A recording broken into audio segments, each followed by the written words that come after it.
Qu'est-ce que tu fais, Andrea? Tu dessines. Exact. Je sors notre âme d'artiste. Alors, ça, c'est toi. Ah bon, ouais, très ressemblant.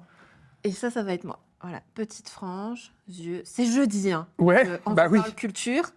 Toi, tu demanderas conseil Je peux te faire des cheveux? à Pierre Schwartzmann, hein, Oui. puisque tu vas aller à sa rencontre au Château de Nion, Alexandre. Bah oui, effectivement, je vais demander justement en quoi est-ce qu'un artiste qui fait une exposition, à quel point est-ce qu'il met son âme d'artiste là-dedans pour mettre ensemble plusieurs œuvres de la collection des Arts à Nyon. Je me mets en route. À toutes. À toutes, Pablo Picasso. Quant à nous, ce sera version Frida Kahlo en plateau avec Camille Linder qui a repris le centre d'art des collections de la ville de Nyon. Une vraie caverne d'Ali Baba. On saura tout sur ce lieu. On vous installe ici. Aujourd'hui, c'est culture. On s'amuse. Fais voir ta région. C'est parti.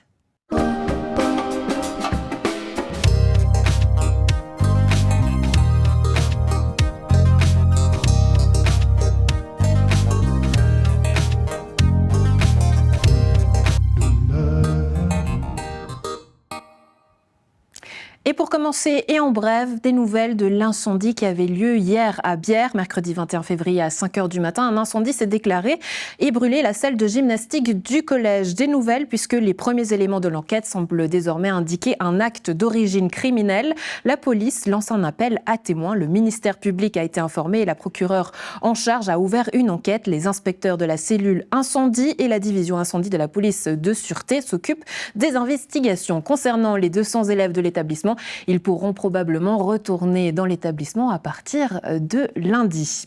Autre brève, c'est officiel, le Caribana change sa gouvernance. La manifestation passe en main privée et sera désormais assurée conjointement par une codirection, à savoir le fondateur Tony Lerche, le directeur artistique et programmateur Samuel Gallet, mais aussi Julien Rouillet, directeur de Sold Out Productions, agence d'artistes basée à Lausanne. Les enjeux de ce transfert étaient notamment expliqués dans notre édition du 12 février. La programmation, quant à elle, qui se fait désirer, sera dévoilée jeudi prochain, le 29 février. On en parlera évidemment dans Fais voir ta région. Aujourd'hui, c'est place à la culture et on s'intéresse à une exposition intitulée Dispute. Elle a été vernie la semaine dernière au château de Nyon. Elle met à l'honneur notamment les collections d'œuvres de la ville de Nyon. Ça s'appelle finalement ce dépôt des collections de la ville de Nyon, une vraie caserne d'Ali Baba, un lieu assez mythique et magique dont j'en parle aujourd'hui avec notre invitée Camille Linder. Bonjour, bienvenue. Bonjour. Installez-vous seulement. Vous êtes la responsable du centre des collections de la ville de Nyon. On est ravis de vous avoir. Vous avez acquis ce poste depuis tout peu de temps, c'est tout frais. On salue évidemment vos prédécesseurs, Benoît et Blaise. On en parlera d'ici quelques instants. Cette exposition s'appelle Dispute. On va la suivre évidemment en compagnie d'Alexandre sur place et de l'artiste commanditaire, notamment Pierre Schwartzmann, qui est à l'origine de cette exposition. Mais j'aimerais revenir sur ce lieu, ce dépôt des musées, ce centre des collections de la ville de Nyon. C'est un vrai lieu magique. Présentez-nous déjà ce lieu, Camille, si vous le voulez bien. Donc, il s'agit d'un grand bâtiment qui se trouve dans les Hauts de Nyon, donc qui est propriété de la ville de Nyon et qui renferme en fait les collections des 3 musées de la ville. Donc la majorité même des objets qui constituent ces collections, puisque seule une toute petite partie de ces collections sont présentées en fait dans les expositions des musées. Alors, on va justement voir des images de ces lieux-là. Donc, autrement dit, c'est des œuvres qu'on n'a pas l'habitude de voir, ou en tout cas dont le public n'a pas forcément accès, Camille. Oui, tout à fait. Donc, c'est un lieu qui n'est pas public dans le sens où il n'est pas ouvert constamment au grand public. Et on organise de temps en temps, justement, des visites pour le grand public, mais la plupart du temps, il est fermé. Mais on a plusieurs moyens, justement, de rendre quand même ces collections visibles, notamment à travers d'expos temporaires, donc dans les musées de Nyon, mais également à travers des prêts dans d'autres musées. Et puis, on a un site internet des collections également qui met en avant ces collections-là qui ne sont pas justement visibles en permanence pour le grand public. Moi, j'aimerais savoir justement quel est le processus pour que la ville puisse acquérir une œuvre d'art. Alors, donc, la particularité de la ville, comme je l'ai dit justement, c'est qu'elle a 4 collections bien distinctes. Donc, les collections du musée romain, les collections du château, du musée du Léman et puis son fonds d'art plastique. Et puis, en fait, chacune de ces collections est bien spécifique et a des critères d'acquisition qui leur sont propres. Par exemple, le musée romain, on est simplement dépositaire des collections archéologiques qui, elles, appartiennent au canton. Donc là, c'est des collections qui sont déposées chez nous. Donc il n'y a pas d'acquisition à proprement parler. Pour le château et le musée romain, le château et le musée du Léman, pardon. Là, il y a une ligne budgétaire qui est donnée justement aux conservateurs qui ont la possibilité donc d'acquérir des pièces, mais la plupart des nouvelles acquisitions se font via des dons. Et puis en ce qui concerne le fonds d'art plastique de la ville, là il y a une commission en fait qui est un organe en fait consultatif auprès de la ville de Nyon, qui elle est chargée justement d'étudier et de faire des propositions à la municipalité d'acquisition, d'achat d'œuvres d'art que la municipalité est libre d'accepter ou non. Donc pour résumer, il y a des critères selon finalement les institutions qui peuvent acquérir certaines œuvres, plusieurs personnes qui peuvent acquérir ces œuvres-là. Vous avez cité notamment la commission de la culture, des affaires culturelles, mais aussi les conservateurs. Oui, c'est ça. Ouais. Donc, tout est résumé, tout est juste pour l'instant. Et on le voit là justement à l'image, c'est certaines ces œuvres-là. Il y a un peu de tout finalement. Oui, alors c'est aussi une des particularités de Nyon.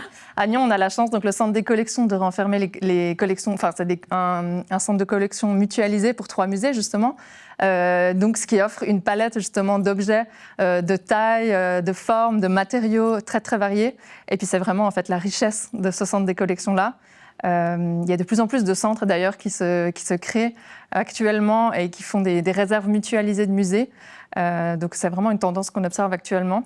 Donc, c'est à souligner, la ville de Nyon, pour ça, était un peu précurseur. Oui, on a parlé notamment de cette mission, acquérir des œuvres, mais c'est aussi finalement un hôpital des objets où on soigne certains objets, dans la conservation notamment aussi. Oui, alors c'est une des missions du centre justement, c'est de conserver au mieux ces objets afin qu'ils puissent traverser le temps et les âges le plus longtemps possible. Et puis pour ça, on doit suivre justement, il y a tout plein de normes en vigueur au niveau de la conservation préventive. Et mon collègue, donc Louis Ricard, qui est régisseur des œuvres, est également restaurateur d'œuvres d'art.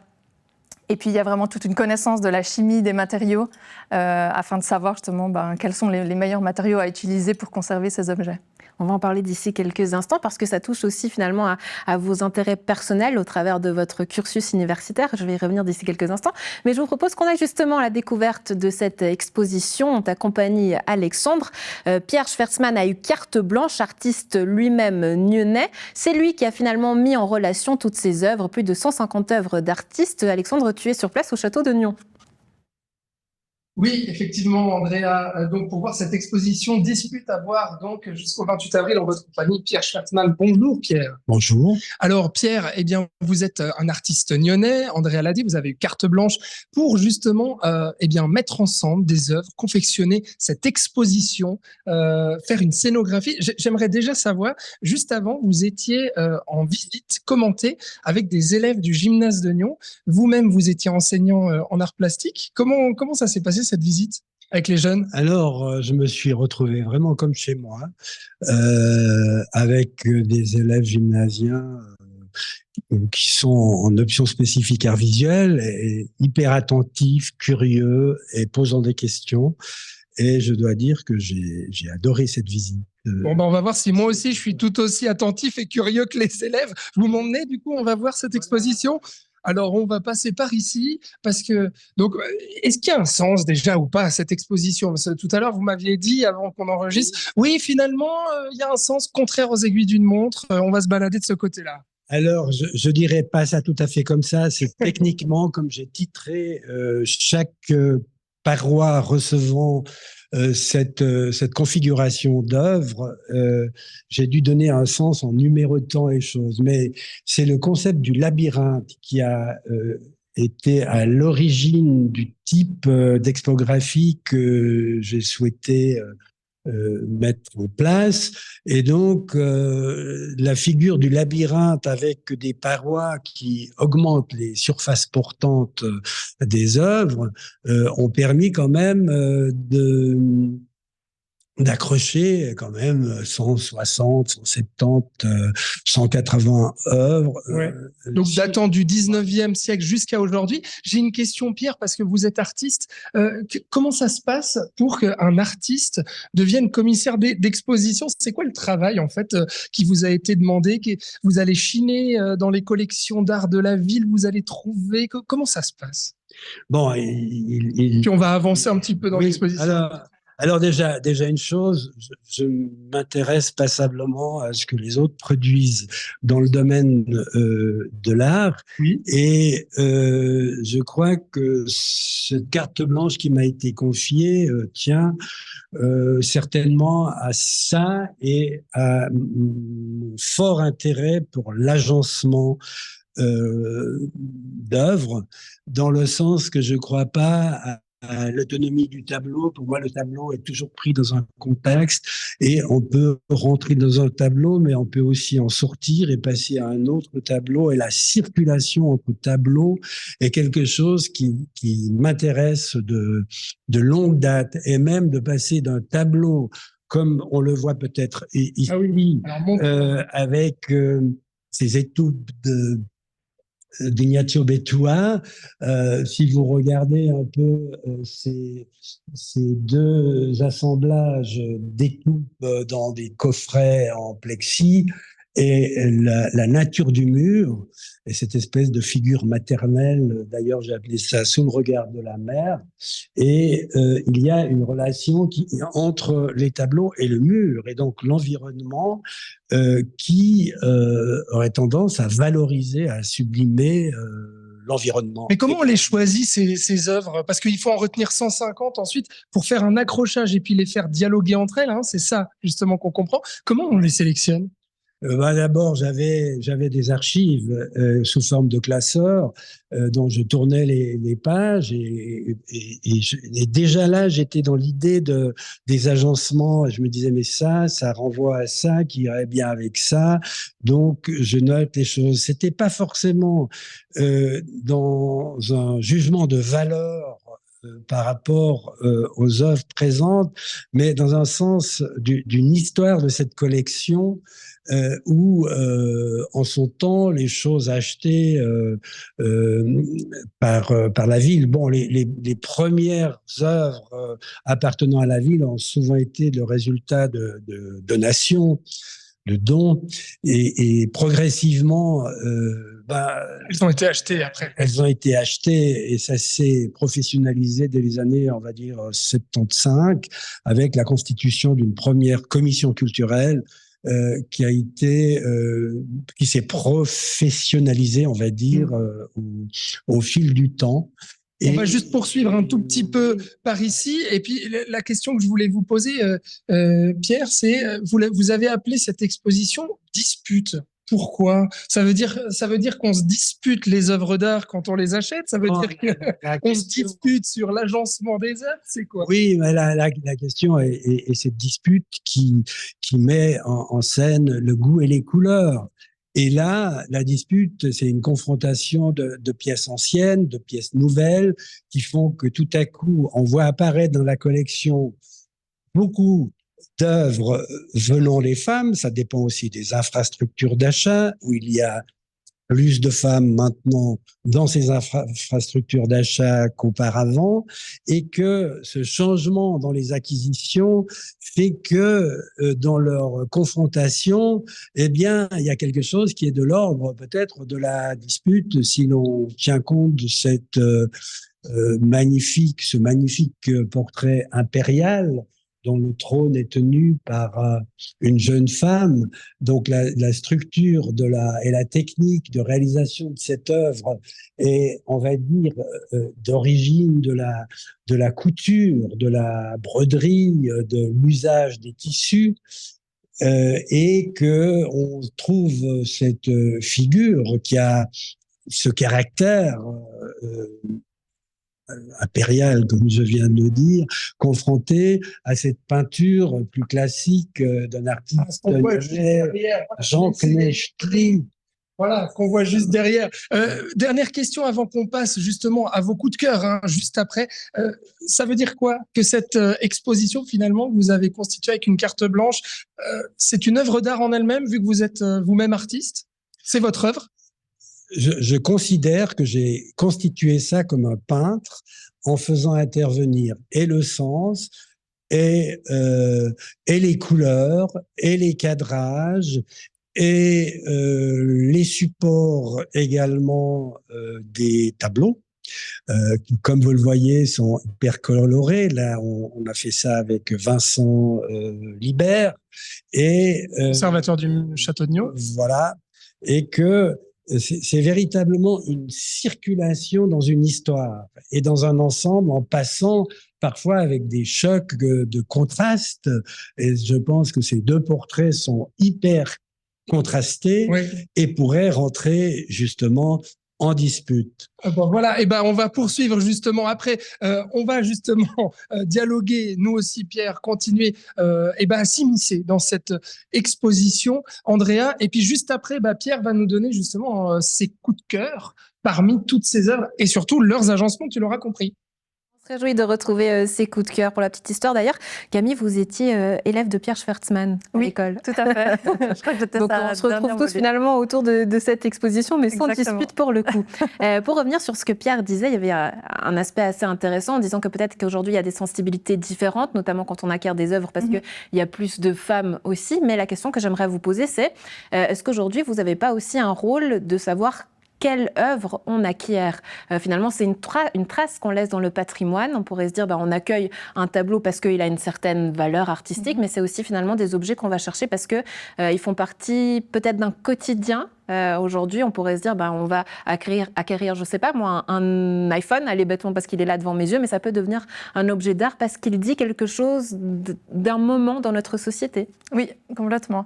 Alors c'est clair que les collections, elles sont amenées à s'agrandir en permanence. Plus le temps avance, plus, comme vous le disiez, des objets qui sont aujourd'hui du quotidien, déjà un premier iPhone 2 ou 3 nous paraît déjà très ancien. Donc c'est clair que petit à petit, ce genre d'objets vont rentrer dans les collections. Après, justement, c'est la tâche justement des conservateurs de musées justement d'avoir une politique d'acquisition qui soit claire, encadrée. D'ailleurs, ce sont des documents qui ont été rédigés et approuvés par les autorités, donc ils ont vraiment des politiques d'acquisition. Et c'est à eux justement de savoir ce qu'il faut acquérir en fait pour agrandir leur collection et les garder intéressantes justement et dynamiques. Savoir ce qu'il faut acquérir, mais aussi comment le valoriser. Je crois que c'est des notions qui vous touchent. Vous aviez reçu d'ailleurs un prix en 2020 lorsque vous avez fait votre mémoire de master intitulé « Les collections archéologiques du canton du Jura, historiques et réflexions sur leur valorisation ». Forcément, on pourrait se dire que le musée romain pourrait vous toucher un peu plus par ces ruines romaines. Mais comment est-ce qu'on valorise aujourd'hui, selon vous? Comment est-ce qu'il faudrait pour bien valoriser peut-être ce patrimoine qu'il y a chez nous, comme ces ruines romaines par exemple? Ça passerait par quoi? Il y a plein de manières justement de valoriser ces collections et c'est aussi ce que j'ai un peu abordé dans ce travail de master. Il y a, comme je l'ai dit déjà, les expositions temporaires. C'est un bon moyen de sortir de certains objets justement du centre des collections, de les présenter, de faire des tournus d'objets. Il y a également via des prêts d'objets qu'on peut faire dans d'autres institutions. On a actuellement justement des objets qui sont à Paris, au Musée des Arts et Métiers. Donc c'est aussi des bonnes manières de faire circuler ces objets et de faire connaître les collections des musées de Nyon et donc, de la ville de Nyon simplement. Et puis donc les moyens numériques, donc comme le site des collections, qui présente donc justement des objets et qu'on essaie d'enrichir assez régulièrement pour qu'à terme le plus possible d'objets soient présentés au public.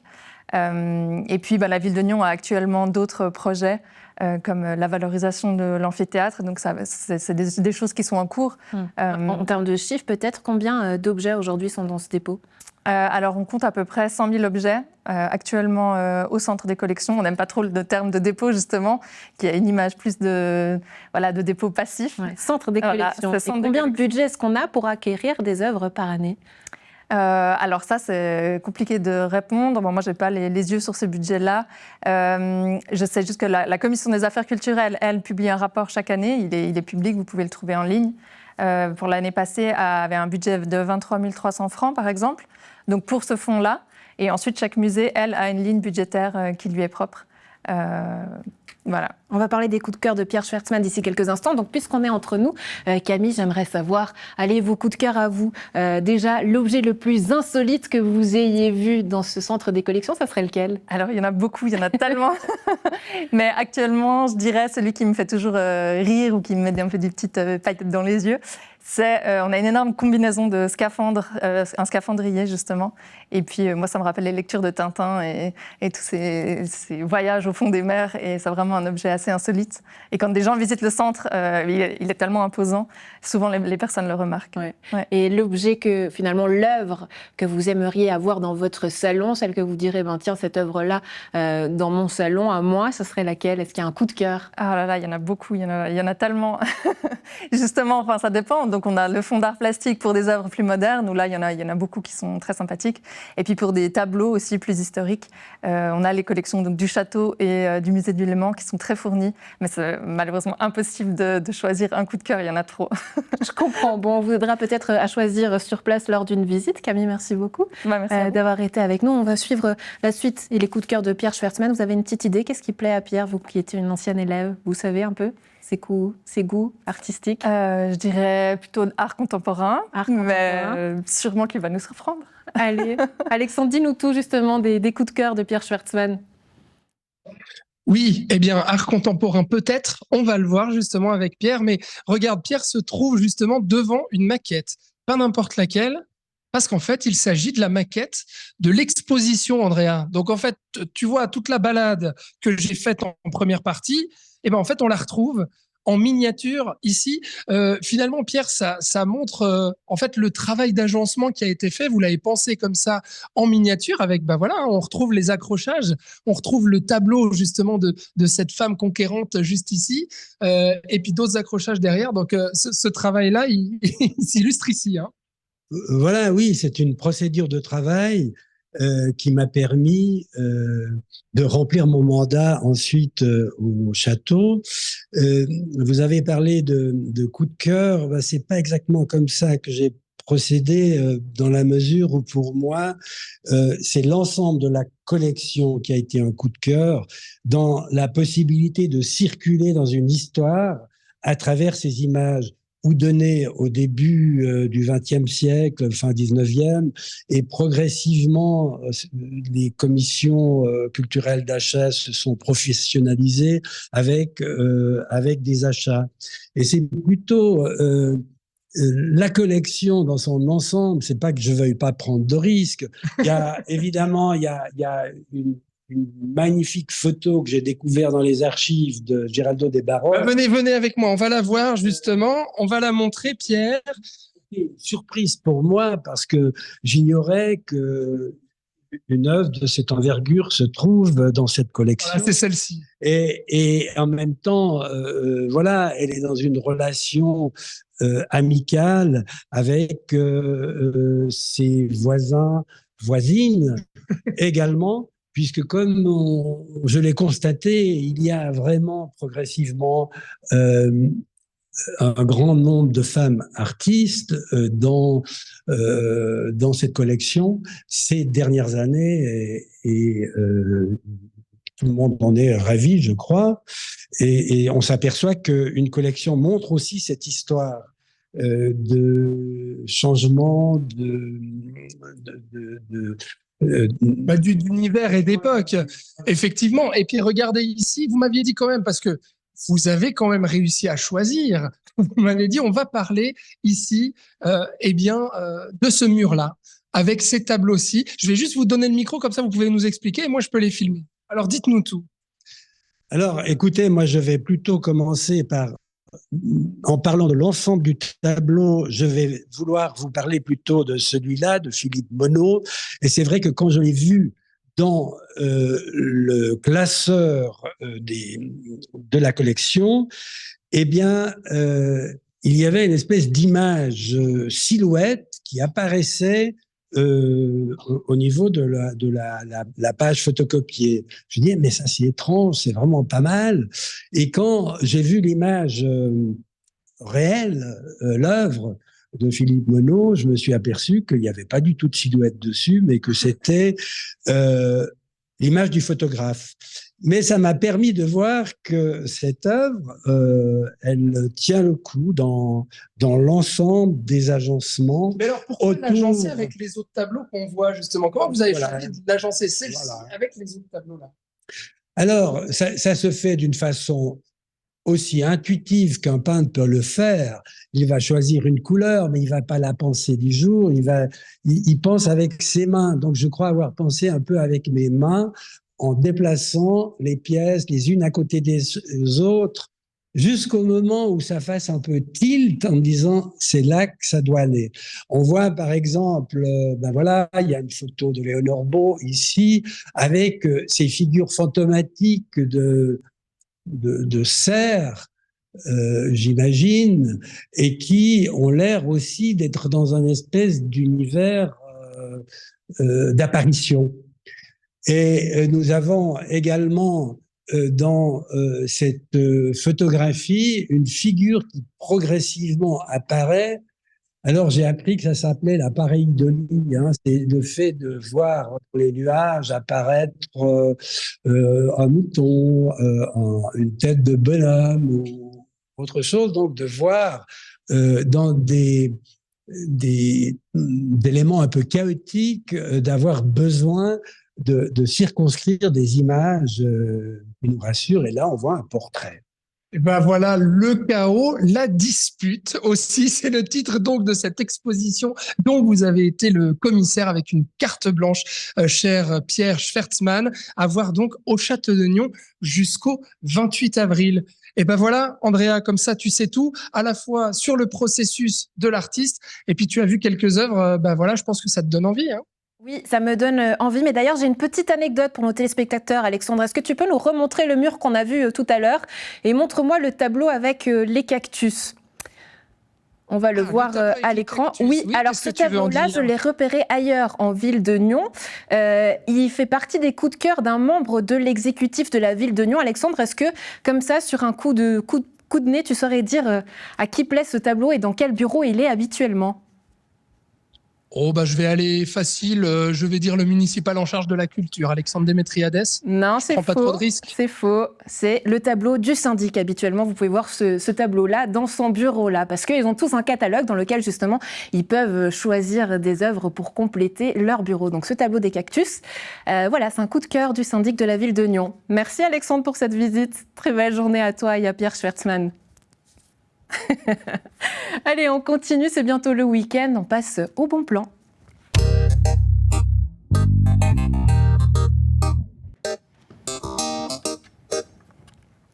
Allez, pour commencer et se motiver, c'est bientôt le printemps. Courage, on y est presque. On vous parle des fleurs avec un cours de taille fruitière qui vous est proposé au moulin de Chibelin par la Société vaudoise d'horticulture le samedi 24 février. Dès 9h, des ateliers pour les enfants vous seront également proposés. Pourquoi pas l'occasion de redécouvrir le musée de l'agriculture au moulin de Chibelin, toujours à Gingin. Ensuite, place à la musique avec la fanfare municipale de Nyon qui vous invite pour son gala annuel et 2 concerts les 24 et 25 février au théâtre de Maran. L'occasion de découvrir durant 2 soirées des pièces classiques mais aussi des musiques, des films, du pop et du funk.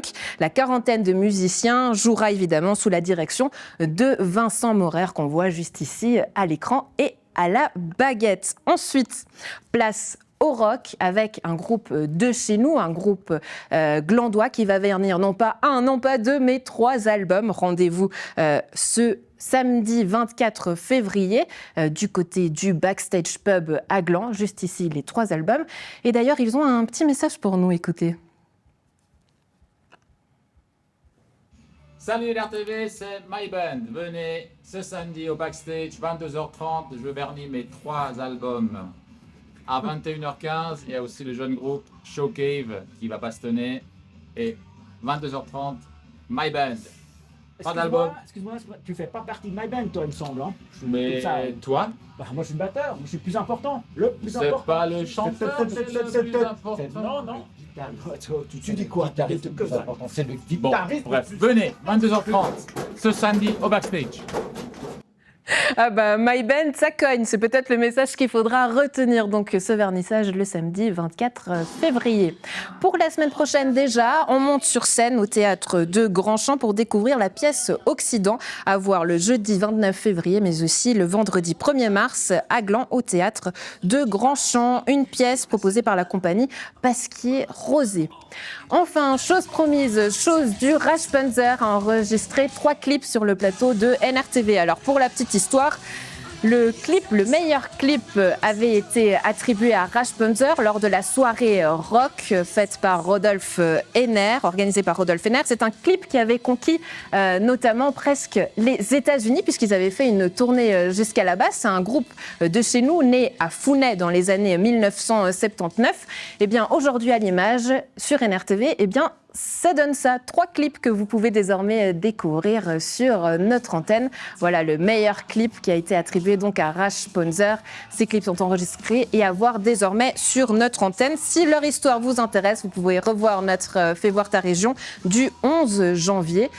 Voici ce qu'ils disaient de leur petit passage chez nous. Il a vraiment un good job, alors là, thank you very much. Moi, je suis amoureux d'Andrea. Vous avez fait un putain de job. Pas de gros mots à la télé, Angela. Oui, mon petit lapin. L'imagination, les idées que vous avez eues, la complicité, comme je disais tout à l'heure, qu'on a eue avec les caméramans, c'est vraiment très chouette. C'est un one-shot pour vous, vous n'avez jamais fait ça avant. On est d'accord. C'est pour ça que je dis... fabuleux, hein. Eh ben merci Rasppenzer. Yeah, c'est à vous. Merci Rasppenzer, nous aussi on a eu beaucoup de plaisir à vous avoir donc désormais sur NRTV. C'est tout pour les bons plans de cette semaine. Très bon week-end à tous.